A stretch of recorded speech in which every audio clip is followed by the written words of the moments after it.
All right. Hi, everyone. Welcome to Integrating the Engineering Design Process in the Classroom. My name is Chauntée Pitts, and I am the Professional Learning Specialist for STEM Education Works.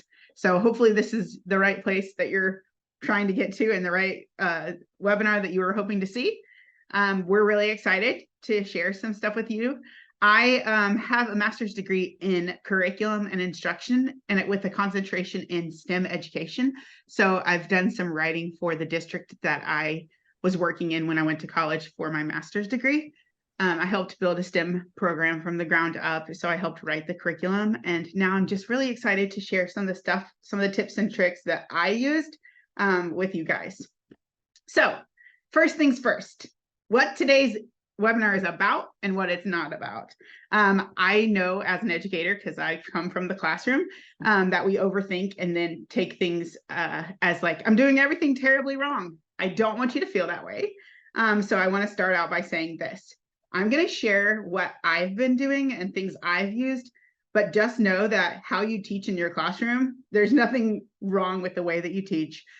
This is just another way that I've done things that I feel like helped me. But definitely not here to say that I'm the most professional and the best at this. I am still learning. So I'm also going to open the door to please feel like you can send stuff in the chat. You can reach out to me later and say, hey, actually, I feel like this might work better, because I'm always looking for ways to grow as well. So this is me coming to you as someone who's just really been trying to build on my knowledge of STEM and what that looks like, so that hopefully my students and the people that I'm helping guide students will be the best of the best, so the next generation can come behind us and do better than we have. So now that that's out of the way, I'm going to dive in. So today's topic is using the engineering design process. And I know most of y'all have probably seen this before, but in the event that you have not, welcome to the engineering design process. These are the steps that I use to help build a STEM forward lesson, using just each of those steps to guide me as I go through it, and then using that to guide the students as they go through their thought process. So hopefully you've seen this before. If you haven't, welcome to the EDP, because of course we have to use an acronym in education, because otherwise can we call it an educational theory or an educational process without that? Probably not. So the EDP. I wanted to start before I really dive in and just show you guys how I ran. And I was a STEM teacher, so I only taught STEM whenever I was doing this particular thing. I have taught other things, but for this particular thing, I have used team jobs to assign to each group. I have 6 because my tables were set with 6. But I had K through 5 coming to me, so I was trying to figure out the best possible way to structure how I taught my STEM classes. So in this instance, I had the captain, who was in charge of making sure everyone was on task, a project tester that tested out stuff as we would create, a recorder that kept notes, the material manager that was the only person allowed to handle the material when it's getting it and managing it, someone who was in charge of time to make sure that they were staying on time, and knowing how much time they have left to complete their expectations, and then finally a speaker. I'm not saying that no one else could talk to me during this time, but I am saying that no one else was allowed to talk to me, in that the speaker was the one who communicated for the group. Now, I'm not shoving a child away when they come to talk to me, but I was saying I don't want 1,000 people trying to get to me to ask questions. I'd rather there be one person that is allowed to communicate to the teacher and other people when they have questions, so that everyone's not just bombarding me at one time. But this is just a recommendation that I have, or like a thing that I like to use, that I wanted to share with y'all before we dive in.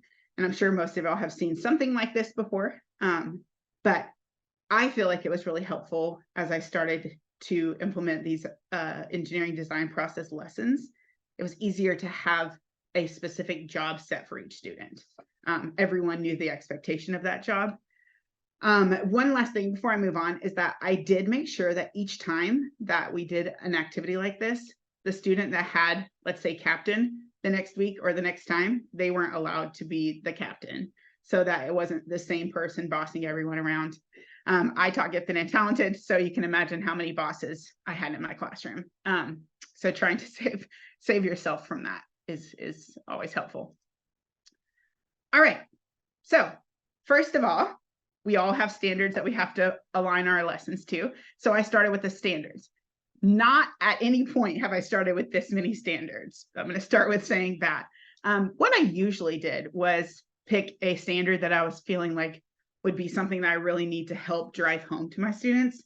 So in this particular lesson that I created when I was teaching, I did the closed circuits and open circuits, like learning about the flow of electricity, because my students really struggled with that. So I took that standard and decided this is probably the best place that I need to implement the engineering design process, because my students just really struggle with grasping this. So I grabbed that standard and I started there.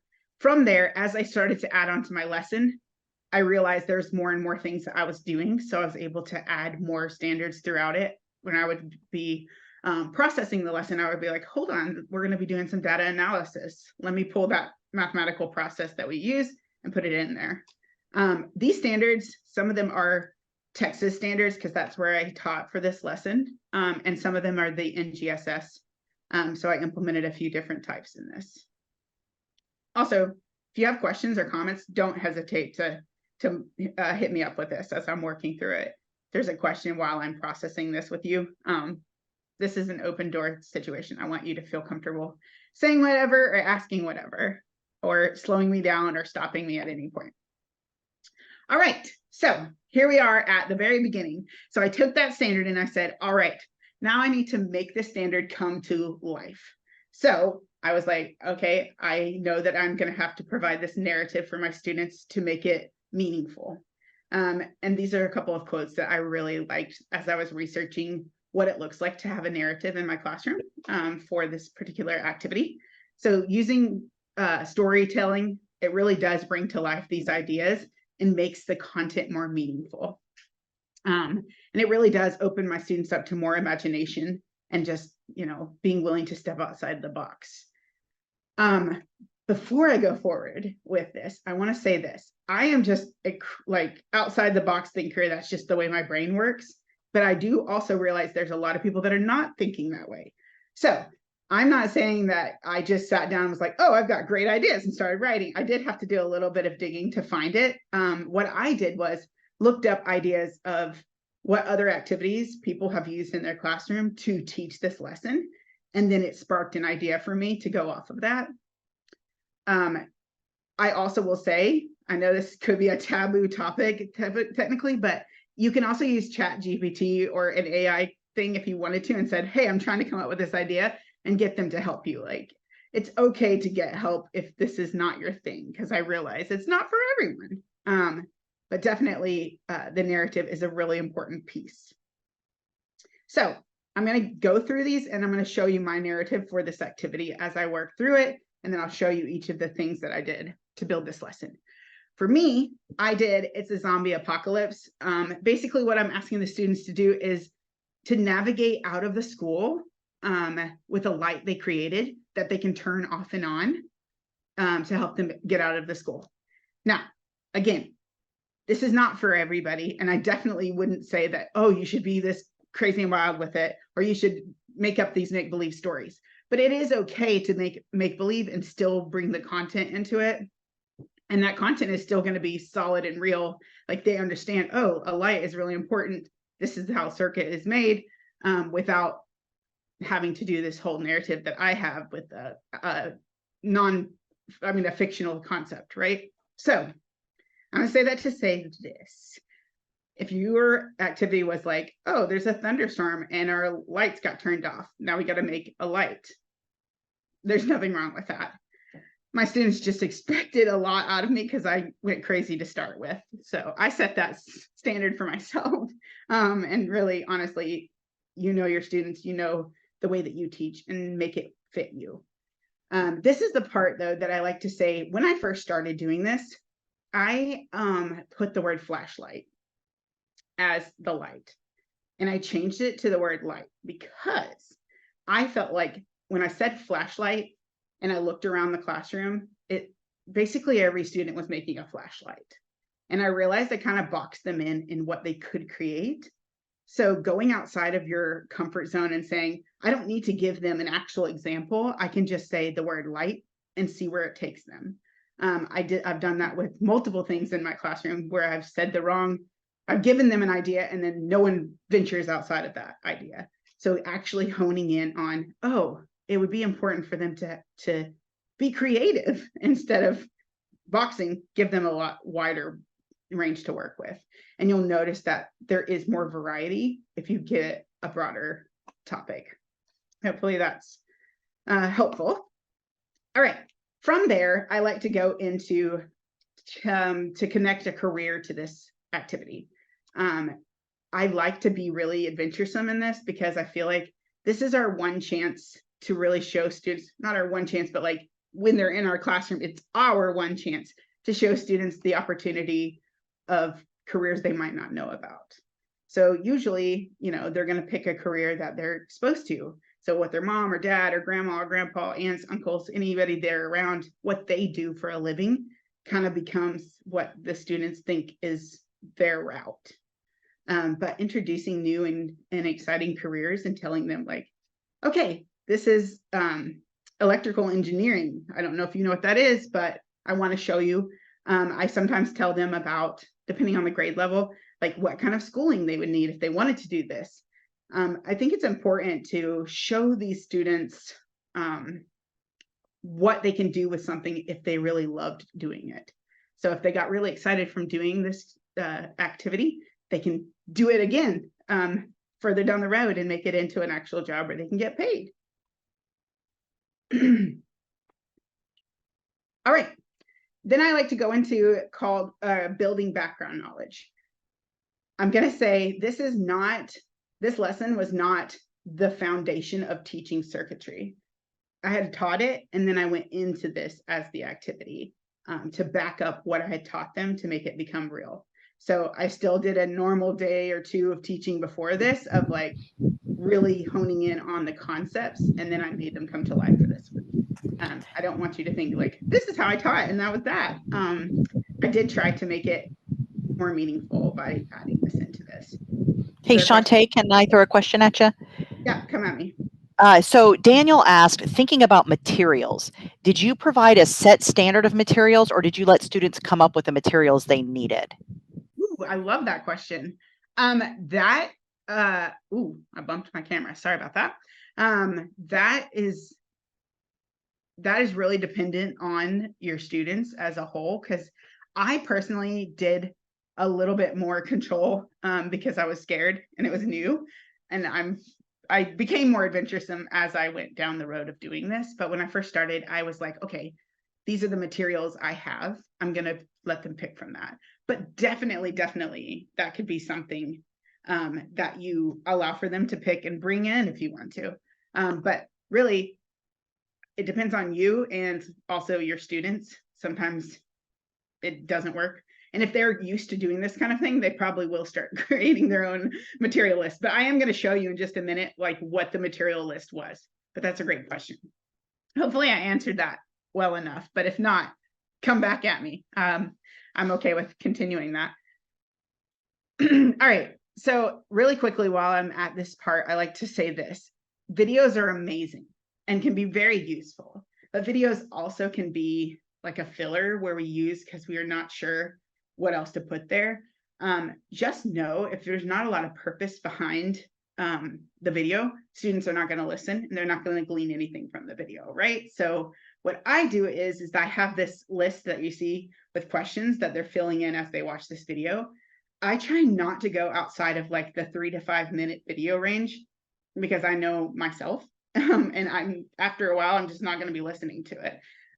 So if there is a really long video that you're thinking to play, I just say like, look for the meat in there and get to the meat, because you're going to lose them after a little bit, which I know y'all know because you're in education, most of you. So you know that you got to be entertaining. So finding a way to entertain your students can be difficult. All right. So we're going to dive deep into this now. This is the ask. And if you're not familiar with ask, this is the part where you take that educational concept and give students a question of what exactly you're asking them to do. So for that, mine is for this activity, can your team design and construct a functioning light using only the materials provided? Or provided materials. So the reason I added the word provided materials is that, again, I taught gifted and talented students. And as many of you know, if you're not very literal, they're going to just start using random things around the room. So I say, no, whatever is allowed, you can use, but anything outside of that is off limits. Although I have had kids debate and I've allowed them to use stuff that wasn't on the list because they had a valid reason and a logical plan for why they needed it. And they knew if they're going to come ask me about something, they better have a really good explanation for why they need it. So they got very used to that. And a lot of times they would get to use some other things. I started in kindergarten doing this, and my students got used to seeing this criteria and constraint. That criteria and constraint is a really great way to keep things meaningful. Like, you know that it has to be a complete circuit. You really want the light bulb to stay like on, remain on and powerful, not flickering on and off, because it's not going to be a great, strong light. The light needs to be portable. You're going to be walking down the hallway while you're using it. So this is why you need to use that. And then the constraints, for me personally, these lessons could go on and on and on and on because there's so much that you can do. So I try to set a time limit. That time limit is going to provide the opportunity to fail. I'm just telling you, I had so many students that were just beyond furious because they were not able to achieve the expectation. There were times when I let them have more time. There were times when I said, no, this is the set time because this is the only time frame I have to work with. And after that, we're going to learn what didn't work, and hopefully later we can move on. I was saying that earlier I was talking about this, and I said, you know what, I do remember whenever it was close to the end of the year, bringing back up some things that I felt like, oh, they really loved that and they want to fix it, and said, hey, we're almost out of school. Let's bring back some of the stuff that we tried and let's see if we can make it better. So sometimes I would bring it back depending on the time frame I had, but we all know time is very precious and limited. So don't feel bad if there are some kids that didn't complete the activity, like they didn't quite achieve the light staying on, because it's a chance to understand how failure works and that it's a real situation. The criteria and constraints also, I feel like, set your students up for future life, because none of us are just getting to do a free-for-all at all times. Like, I can do whatever. We usually have set expectations for us. Like, you need to get this done in this amount of time. This is what I need from you. So setting that ahead of time is really, really, really useful. All right, and then we dive into the imagine part, and this is the brainstorming. And I really encourage my students to get a little bit crazy with their thought process, because I really want them to feel that this is a safe space to just venture outside of the usual. So that's what this time is for. And for that, I usually provide them with a little piece of information, just a reminder, like, your purpose in this is to create an electrical circuit. You have to be able to do that. So can your design fit around this particular circuit? And how are you going to make that fit into the design process? Because the circuit is important to completing the process. But kids can get really creative in that brainstorming. I usually say 2 to 3 minutes of just complete silence, and each student having paper or their journals in front of them, and them just jotting everything they think of when they think of what they're trying to create. And then I give them time as a team to discuss everybody's ideas and try to come up with a game plan. Then is the part that students hate the most. And I wouldn't even say that they hate it. I just feel like it's a time where it can be really, really difficult, because I refuse to let them touch a material if they don't have a sketch and a label to tell me, what are you making? Do you even have a plan for what you're making? Why do you need this material? So labeling it and saying, I'm using this material for this part of my light. They, again, can get real frustrated, but I tell them, this is your blueprint. You're not able to go to your boss and say, I'm thinking of doing this thing. I don't have a plan with it, but I'm going to run with it. It's very rare that a boss is going to be like, great, let me pay you to do that, right? Like, you need to have something to guide you, which is why I have this. I literally have a Word document, which I will share if you want it, that has a student, like a student work page that goes with this activity throughout the whole thing, that works through each plan or each section of the engineering design process. I always have a shopping list on there, and I just change whatever is the list, whatever materials I'm allowing them to use. And they sit down as a team after having that brainstorming, and they start thinking about, okay, what materials do we have available to us and what are we going to use? And they have to check that off. And then when it's time to get their materials, that material manager brings me that shopping list, hands it to me with the plan they have, and I approve it or send it back, depending on whether they actually have a good plan laid out. That plan looks something like what I'm showing you right now. There's a sketching part on the paper that I give them that says, here's your box to draw out your ideas. There's two ways that I do this, depending on the class, because not a one size fits all, right? I have done it where there's one person drawing and everybody's giving the ideas and they're drawing. I've done it where everyone has their own piece of paper and they all sketch out their ideas and then come together and pick the best of each person's ideas that they drew out. I've also done it with a piece of paper that I've divided into little sections, and each person has a section of the paper that they're sketching out something in their spot. And then the center of the paper is the place where they bring all their ideas to the center of it.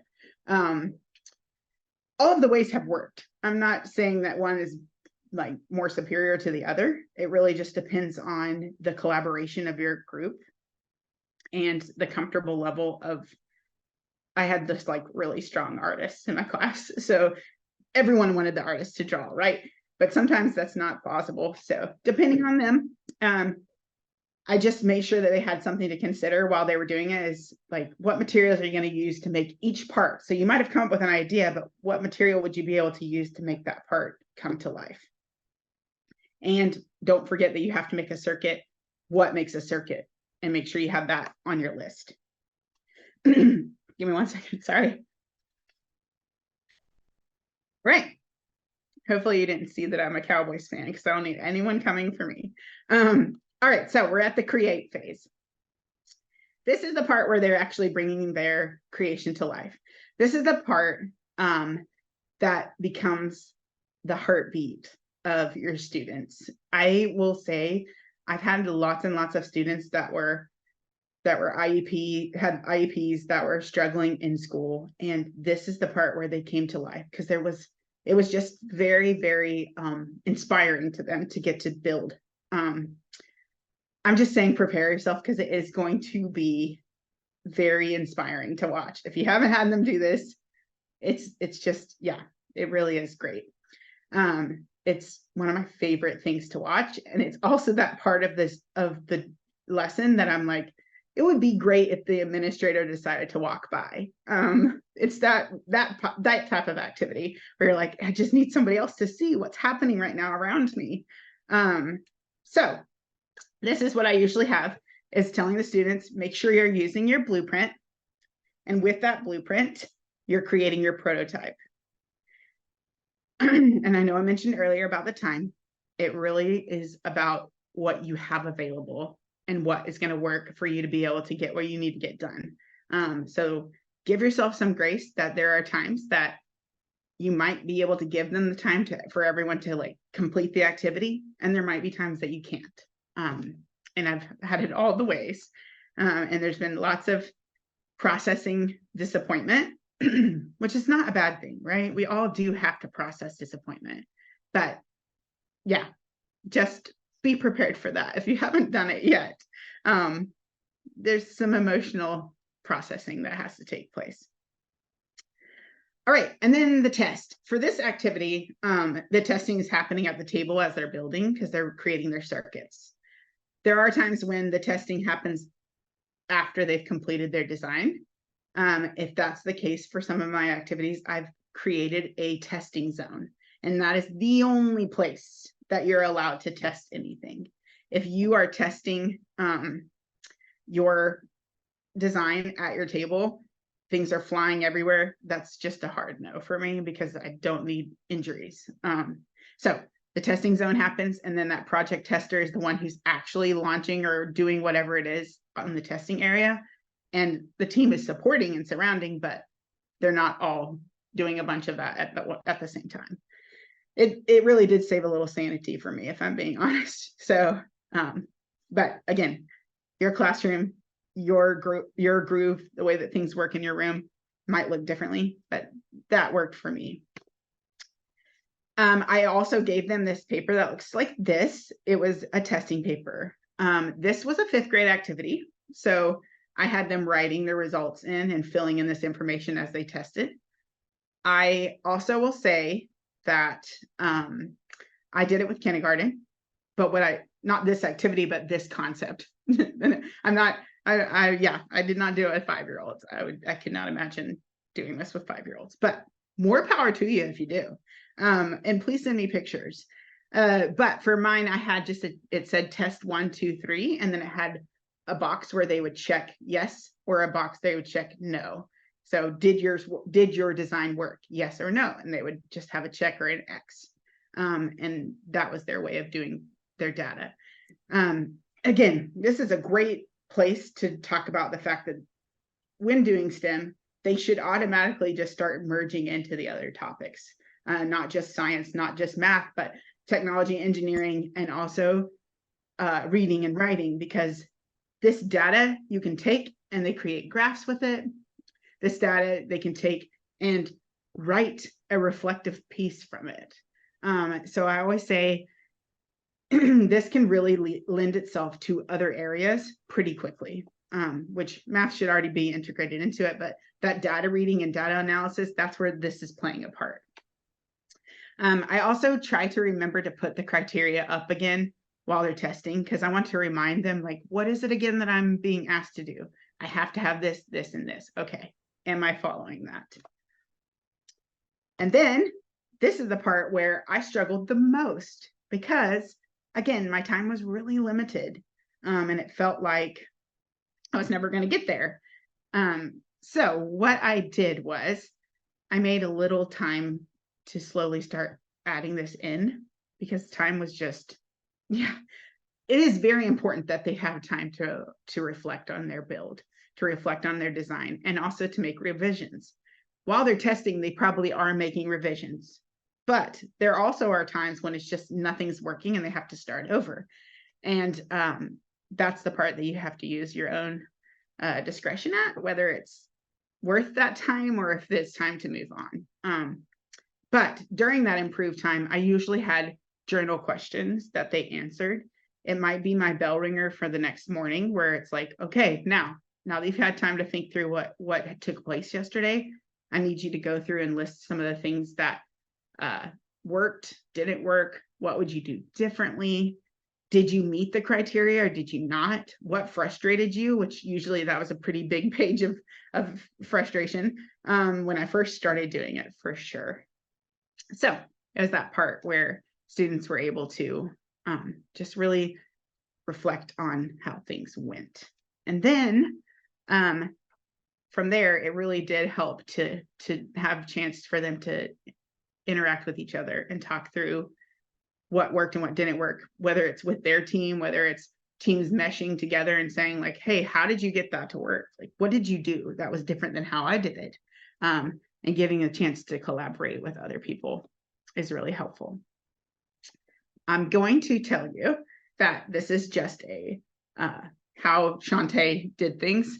And I definitely would love to hear if you do try these things, or right now, if you have your own immediate feelings of what you think would work or wouldn't work in your classroom, please feel free to send that to me. It's very helpful for me to hear feedback while you're in the trenches doing this. And finally, if this is really, really something that you would like to take to your classroom or to your school, if you're administrators, I do in-person training, virtual training. Please reach out and we can set up a communication. And also, we do have lots and lots of things here that we can integrate into your classroom as well. So if you're looking for a little more for your classroom, microbits are a great way to go. I love them. I use them a lot, and they're inexpensive and fun to put into your classroom. And that's that. Please feel free to give feedback. You're also going to get a survey that's going to be sent to you once you if you leave out of this, it will pop up. I would love feedback as I start creating more webinars. What works for you? What you would prefer? I love all the feedback. If you are interested in following us on stuff, we do a lot of videos that are fun tips and tricks, some science stuff that's on our TikTok, that's on our Instagram, Facebook. We do blogs. I'm about to write a blog for the next one. I usually do like history stories that take you back in history. So yeah, definitely check it out if that's something you're interested in.